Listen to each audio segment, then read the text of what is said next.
కల్తీ మద్యం కేసులో అరెస్టైన మాజీ మంత్రి జోగి రమేష్ ను విజయవాడ ఎక్సైజ్ కార్యాలయంలో అధికారులు ప్రశ్నిస్తున్నారు. ఉదయం జోగి రమేష్ తో పాటు ఆయన సోదరుడు జోగి రాము, అనుచరుడు ఆరేపల్లి రామును సిట్ ఎక్సైజ్ అధికారులు అరెస్ట్ చేశారు. విజయవాడ ఎక్సైజ్ కార్యాలయానికి తరలించి జనార్దన్ రావు ఇచ్చిన స్టేట్మెంట్ ఆధారంగా ముగ్గురు నుంచి సమాచారం రాబట్టారు. ఆరేపల్లి రామును విచారణ తర్వాత పంపించేశారు. ప్రస్తుతం జోగి రమేష్, జోగి రాముల విచారణ కొనసాగుతుంది. సాయంత్రం కోర్టులో హాజరుపరిచే అవకాశం ఉంది.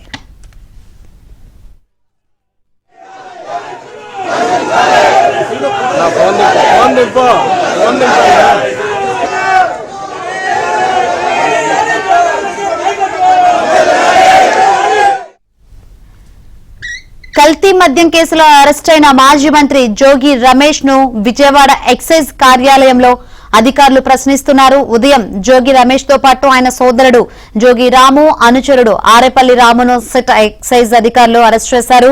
విజయవాడ ఎక్సైజ్ కార్యాలయానికి తరలించి జనార్దన్ రావు ఇచ్చిన స్టేట్మెంట్ ఆధారంగా ముగ్గురు నుంచి సమాచారం రాబట్టారు. ఆరేపల్లి రామును విచారణ తర్వాత పంపించేశారు. ప్రస్తుతం జోగి రమేష్, జోగి రాముల విచారణ అయితే కొనసాగుతుంది. సాయంత్రం కోర్టులో హాజరుపరిచే అవకాశం ఉంది. మరిన్ని వివరాలు అందించేందుకు మా ప్రతినిధి ప్రసాద్ లైవ్ ద్వారా సిద్ధంగా ఉన్నారు.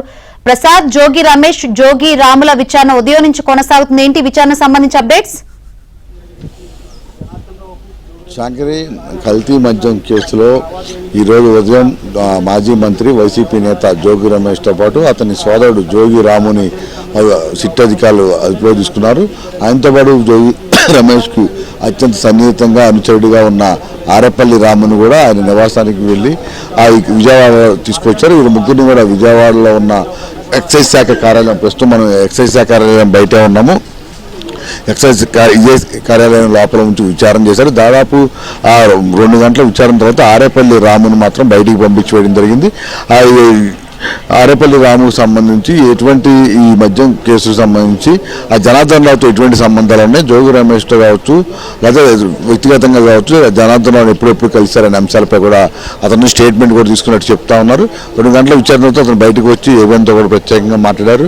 ఈ కేసులో తన పాత్ర ఎంతవరకు ఉంది, ఏ మేరకు ఉంది, జనార్దన్ రావుతో ఎప్పటి నుంచి పరిచయం ఉంది, జోగి రమేష్ ఇద్దరు కలిసి ఎన్నిసార్లు ఆయన కలిసి వచ్చారు, ఇలా పలు ప్రశ్నలకు సంబంధించి స్టేట్మెంట్ రికార్డ్ చేసుకున్నట్టు కూడా చెప్తున్నారు. మరోసారి విచారణ రావాల్సి ఉంటుందని కూడా చెప్పి పంపించేసినట్టు కూడా తెలుస్తూ ఉంది. ఇక ఆ 9 గంటలకు లోపలికి జోగి రమేష్ లోపలికి తీసుకెళ్లారు. అప్పటి నుంచి కూడా ఇప్పటి వరకు 4 గంటలు అవుతుంది సాయంత్రం. అప్పటి వరకు విచారణ కొనసాగుతూనే ఉంది. ఆ జోగి రమేష్తో కూడా అతని సోదరుడు జోగి రాము ఇద్దరిని కూడా పూర్తిగా అన్ని కోణాల్లో విచారణ చేస్తున్నారు. ఎందుకంటే మొదటి నుంచి ఈ వ్యవహారం బయటకు వచ్చిన తర్వాత ఏవన్గా ఉన్న అద్దెపల్లి జనార్దన్ రావు మొదటి నుంచి జోగి రమేష్ పేరు ప్రముఖంగా చెప్తా ఉన్నారు. అతని ప్రోత్సాహంతోనూ సహకారంతోనూ ఈ మొత్తం వ్యవహారం నడిపినట్టు కూడా ఆయన సందర్భాలు చెప్పడం కాదు, వీడియో రికార్డింగ్ కూడా చేశారు. ఇక ఆ ప్రత్యేకంగా మొన్న వారం రోజులు కోర్టు ఆదేశాలతో కస్టడీలోకి తీసుకుని విచారణ చేసిన సమయంలో కూడా జోగి రమేష్తో ఎటువంటి సంబంధాలు ఉన్నాయి, ఆర్థిక లావాదేవీలు ఏ విధంగా కొనసాగాయి అనే అంశాలకు సంబంధించి కూడా పలు కీలకమైన సాక్ష్యాలు సేకరించారు. అంతే అతని స్టేట్మెంట్తో పాటు ప్రత్యేకంగా ఆ వీడియోని కూడా రికార్డ్ చేశారు. ఈ మొత్తం కోర్టుకు కూడా సమర్పించారు. ఆ ఇటీవల కోర్టులో కూడా ఈ మొత్తం ఆధారాలు ఇచ్చిన తర్వాత మెమో దాఖలు చేస్తారని అందరూ భావిస్తున్నప్పుడు కూడా ఈరోజు అనూహ్యంగా తెల్లవారుజామున 5-6 గంటల లోపే జోగి రమేష్ నివాసానికి అధికారుల బృందం చేరుకుంది. దాదాపు 2 గంటల ముందు సర్చ్ నోటీస్ జారీ చేసి ఇంట్లో తనిఖీలు కూడా చేశారు.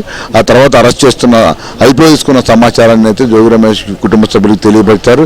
దాదాపు 6 గంటలకు వెళ్ళినప్పుడు కూడా 8 గంటల వరకు జోగి రమేష్ తలుపులు తీయపోవటం, అదే సమయంలో వైసీపీ నాయకులు కార్యకర్తలు కొంత సమాచారం ఇచ్చిన నేపథ్యంలో జోగి రమేష్ నివాసం వద్ద కూడా మనం పొద్దున్న చూసాము.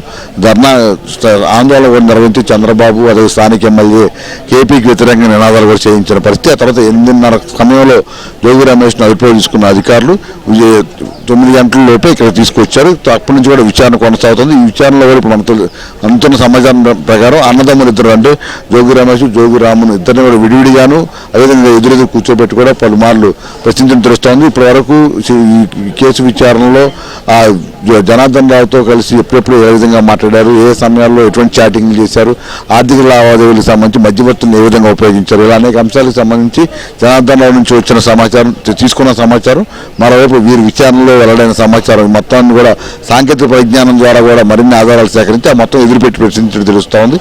వీటికి సంబంధించి కొన్ని ప్రశ్నలకు సమాధానాలు చెప్పుకొని మరికొన్నిటికి తనకు సంబంధం లేదని కూడా జోగి రమేష్ చెప్తున్నట్టు తెలుస్తుంది. మొత్తానికి ప్రస్తుతం స్టేట్మెంట్ రికార్డ్ అవుతున్నట్టు కూడా తెలుస్తుంది. మరి కాసేపట్లో ఇక్కడ నుంచి ఆయన నేరుగా అన్నదమ్ములు ఇద్దరిని విజయవాడ ప్రభుత్వ ఆసుపత్రికి తరలిస్తారు. అక్కడ వైద్య పరీక్షల అనంతరం విజయవాడ కోర్టులో హాజరుపరిచే అవకాశం ఉంది. ఇప్పటికే దీనికి సంబంధించి న్యాయాధికారి కూడా సమాచారం ఇచ్చారు. ఆయన కూడా నివాసానికి వద్దు కోర్టుగా తీసుకురావాలని కూడా ఆ సిట్ అధికారులు తేల్చి చెప్పినట్టు తెలుస్తూ ఉంది. మరి కాసేపట్లో అంటే 5 గంటల సమయంలో ప్రభుత్వ ఆసుపత్రిలో వైద్య పరీక్షలు చేయించి ఆ తర్వాత ఇక్కడ కోర్టులో హాజరుపరుస్తారు. ఆ తర్వాత విచారణ చేపట్టిన న్యాయస్థానం ఆ రిమాండ్ విధిస్తుందా లేకపోతే ఏంటనేది కూడా న్యాయస్థానం నిర్ణయం తీసుకోవాల్సి ఉంటుంది.